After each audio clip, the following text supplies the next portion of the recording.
All right. We are in our fourth and final segment for today. I'd like to wish everyone a successful rally in Jefferson City this morning. I am anxious to see the results of the Second Amendment Preservation Act veto refusal rally that is happening today in Jeff City. And I couldn't be there, of course, and still be on the air, so forgive me for not participating and playing an active role in that. But I do want to encourage and support their efforts, because I truly believe that unless we, and this is the perfect opportunity to take a first crack at the idea of seizing and taking our nation back and our states, because we have to do our states first. I mean, with all due respect, and you've heard me say this many times before, the federal government is lost to us. It really, truly is. I mean, and we may as well just acknowledge that and understand that at this stage in the game, there's virtually no hope of regaining control of the federal government unless the states are the ones to do it. So our first and foremost requirement is that we reassert control in our states, and that our states reassert control over the federal government. When those two things are accomplished, we will then have an opportunity to take the steps necessary to regain control of our federal government. Now, you know, I have people write me and email me and call me all the time. You're a doomsayer. Well, okay, I get it. And I am. Because observing the animal in action, I actually don't believe that there's enough time left for us to reassert state control and then in turn have those states reassert federal control. I don't think there's enough time. I think we've slidden way too far down the mountainside, and we've gathered way too much momentum and way too much speed to be stopped by anything other than the bottom. However, I also realize that part of what we can be doing between now and then is, one, establishing a strength within our states so that in the event that we do hit the inevitable bottom, we've accomplished, and if we don't hit the bottom, we've still accomplished our prime directive. First and foremost, regain control of our states. And whether we regain control of our state and still lose the federal government, or regain control of our state to then regain control of the federal government, that is still the first step. Because if the federal government crashes and burns, we all still got to wake up the following morning and have lunch and go to school and pay for, you know, our bill and heat our homes and drive our cars and you know, have the wherewithal to pay for the things that are necessary in our lives. We all have to eat. Our kids still have to get educated. I mean, we don't want to slide back to a 7th century existence, do we? So either way we go, reasserting control of our states is the prime directive. Whether that projects forward to regaining control of the federal government, or at least puts our state governments in a position of control so that if the federal government does come apart, we are literally sitting in a position where we are in a advantageous situation where, again, our state can assume what was constitutionally guaranteed as a Republican form of government, right? I mean, isn't that what this is all about? Let's be honest with ourselves for a moment here. What we have is 50 little micro countries that have all kind of gathered forces underneath the umbrella of one conjoined United States. So what we need to realize is that our first and only prime directive is to regain control of our states and our local municipalities. Our local municipalities, because that's where they have the closest influence over us, over our school systems, over our policies and positions and taxation and utility costs right in our own neighborhoods. That's the stuff that affects us every day. Then we need to approach our state capitals and say, you affect us on income tax and sales taxes, not property taxes, not school taxes, but you affect, and those too, but I mean, property taxes and school taxes are a function of local government. And this should and must be a grassroots movement to take our states back from the bottom up. What that requires is that you play an active participatory role in running for office. But bearing in mind what I just covered in our last segment, which is running for office with the right motivations. Not because you know best and need to impose your will on others, but because you know and are humble enough to recognize that our founders outlined for us a path and a course of action that, while not infallible, certainly limited the amount of damage an individual can do in office. It's that simple, guys. The goal was for an ethical and moral people to be in positions of authority and control so that government would not become our masters.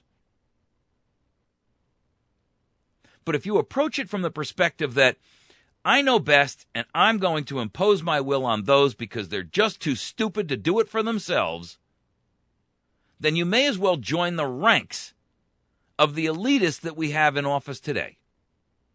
If that's you, do us all a favor and go get a job at IBM or something.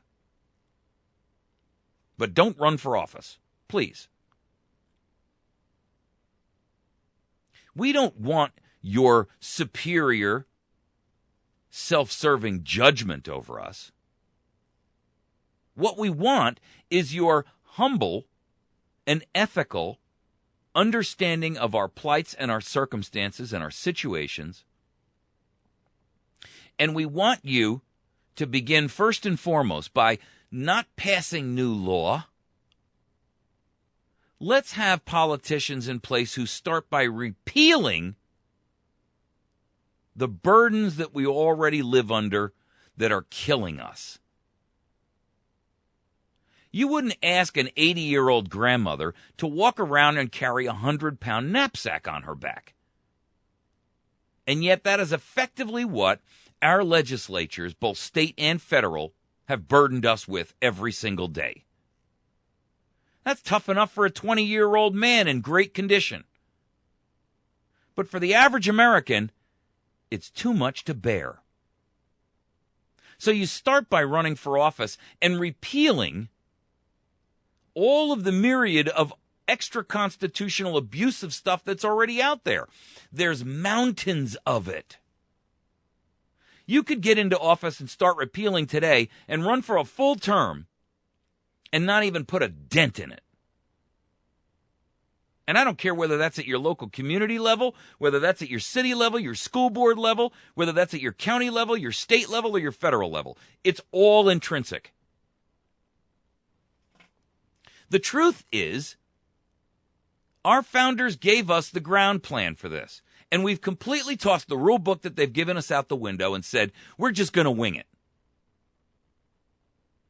The rule book said, we self-govern, not are governed. And if you're unwilling to self-govern, then that's a fault within you. If you need someone to tell you where to go and how to get there and what to eat and what to do to sleep and how to sleep and what to wear in your car as a seatbelt and what kind of light bulbs to put into your house, then you have lost your way. But there are a certain group of us that are willing to be independent and responsible for ourselves, for our own mistakes, and stand up, pick ourselves up, dust ourselves off when we have accomplished a mistake that we should not have made, and move on. We want and desire freedom, but freedom comes with responsibility.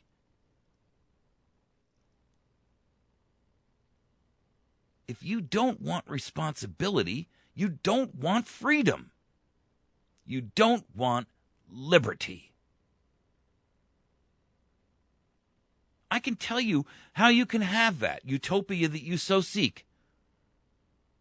Go commit a crime. They have this place called prisons. And let me tell you something. That's exactly the life that you're asking for. You're told when to get up. You're told when to go to bed. You're told when to turn off the lights. You're told where you can go to the bathroom, what job you're going to do, and everything is accomplished and provided for you. They give you 3 square meals a day, and your life will be a utopia.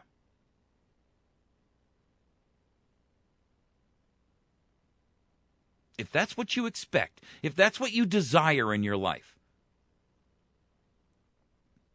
then that's the place for you.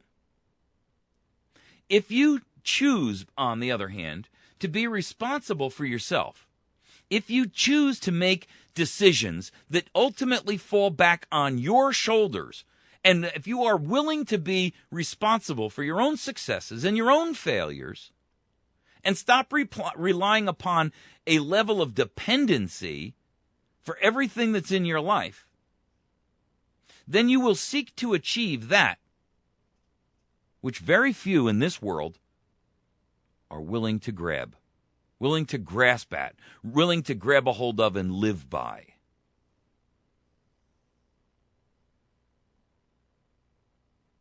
You see, our nation has descended into a group of, let me analogize it for you this way. One time I went down to the Bahamas. I think it was the Bahamas. And I went on this boat ride. And on this boat ride, they took us around, and, it was a speedboat. It went really fast. It was on cigarette boats, 80 miles an hour on the water and all that kind of thing. And they took us to this little island. And when they pulled up to the side of this island, the guy pulls out a bag of grapes, and he hands everybody a stick about 3 feet long. And he says, "Here you go, we're going to feed them." And we said, "Feed who?" And suddenly you looked over at the shore, and he pulls up next to the beach, and out of the woods literally come hundreds, and I mean it was almost frightening. It was almost horror movie-ish. Hundreds of these iguana, these lizards.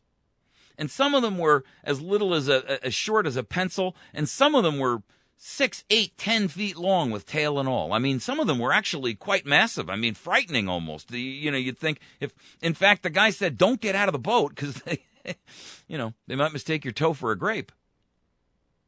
And so everybody was putting these grapes on the sticks and holding them over the side of the boat, and these things would come up to the edge, and they'd come up to the edge of the water, and they'd grab a grape and race back off, and then as soon as they finished it, they'd come back for another grape. And I said to the guy, "What happens on the during the week if you guys, you got to have a day off? What happens?" He says, "Well, they don't eat." And I said, "Well, can't they eat and find fruit in the jungle or whatever?" And he said, "Well, there's so many of them on this island now because we feed them that there's not enough food naturally to support them all. And if we stopped feeding them, they'd start dying off." And I'm reminded of that scenario when I look at what America has become. We are a group of little lizards, iguanas, racing to the water's edge to say, "Where's my grape? Where is it? Where's my grape? Where's my grape? I'm hungry." Unable and incapable of serving and helping ourselves for the most basic of our needs. And we've become that way because we are lazy, apathetic, and willing to allow someone else to dictate the rules to us for a minor pittance of a meal. We have become dependent upon the actual abuse and the hubris of these people who stand over us in arrogance. And it is up to you personally, not the guy sitting next to you, not the guy in the other room, you. It is up to you individually to put a stop to it before the boat breaks down and doesn't come by anymore, or they go out of business and we all starve to death.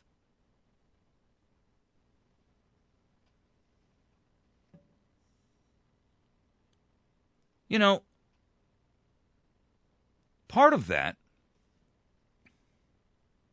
means you have to actually be somewhat sacrificial. I get it.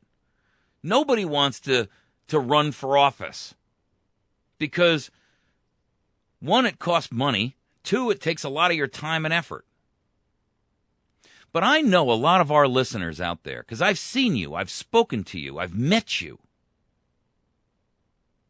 And I know your sincerity. And I know your moral and ethical standing is one that speaks of humility, willingness to listen, to understand, and to be Solomon-like in your decision-making. You know,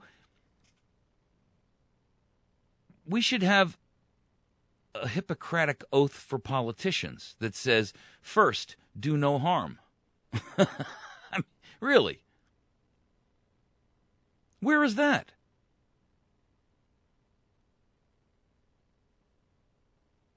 I think, I know, I've seen, I have heard, I believe.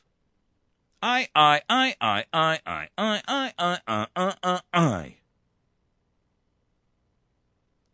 How about somebody standing up and saying, the right thing for us to do is follow the example, the leadership given to us by men who were far wiser, far more understanding of the weaknesses and the fallacies and the falsities of humanity than we. They didn't have television to pollute and corrupt their minds. They were learned and educated men. They were men of wealth. And yet they separated themselves from the goal of personal growth, financial and power, etc., knowing that by putting a government in place that placed limits upon power and authority, they were denying themselves the very thing that most humans seek by default.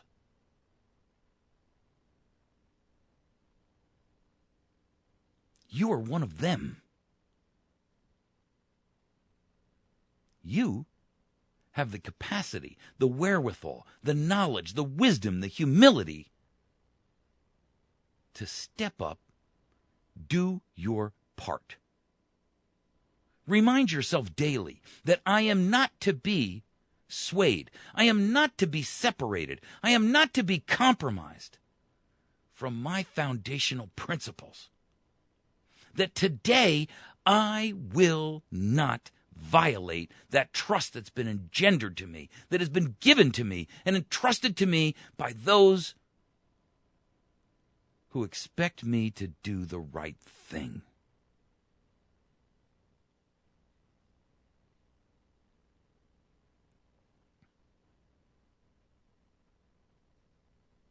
These politicians that sit up there and they give us excuses and lay out their schemes and their connivings, they have long ago capitulated to the dark side. Look at them. Look at them. Try someday listening to a politician. Then take your DVR and backspace your way over. Then put the thing on mute and listen to them. Watch their histrionics and their gyrations and their faux exaggerated movements in an attempt to see if they can sway you. That's not what it's about.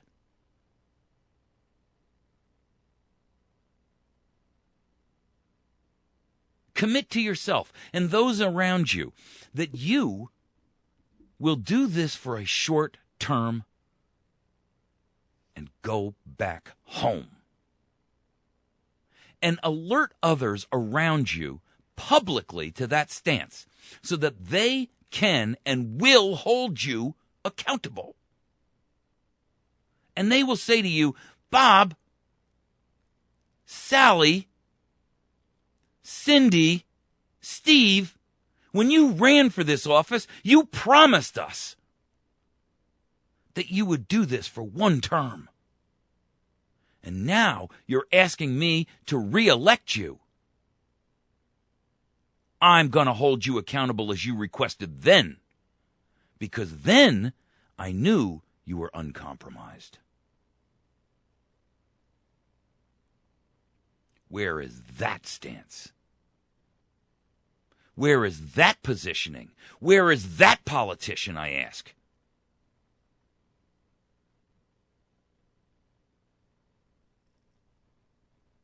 What can you do as one person? What you can do is astounding. You can make a difference in every aspect of your environment. You can influence it by taking an active participatory role. That role requires some sacrifice on your part, some uncomfortable positioning. You've got to do things outside your comfort zone. When you're tired, when you're discouraged, when you're afraid. It requires humility, ethics, morals, honesty, integrity, a lot of prayer, a lot of self-reflection and self-analysis. Because if you're not willing to sit alone in a quiet room by yourself without all of the distractions keeping your mind from functioning, you failed the test. If you're one of those people that needs a constant stream of stimulation, then you're not in touch with who you ought to be in touch with. You. Don't run for office. Go sit on a mountaintop and meditate for a week and then make that decision.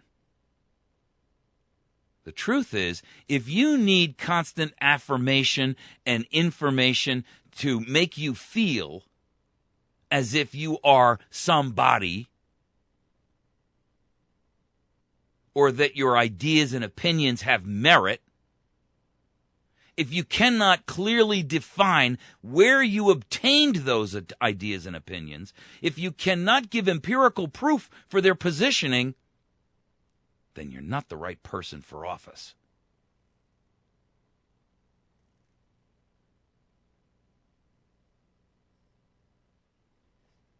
But it's about time that we found those few kernels and raised them up.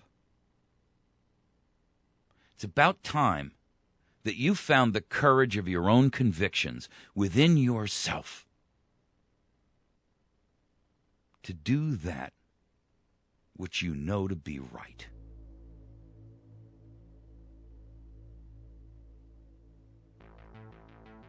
This is a plea to America to restore ourselves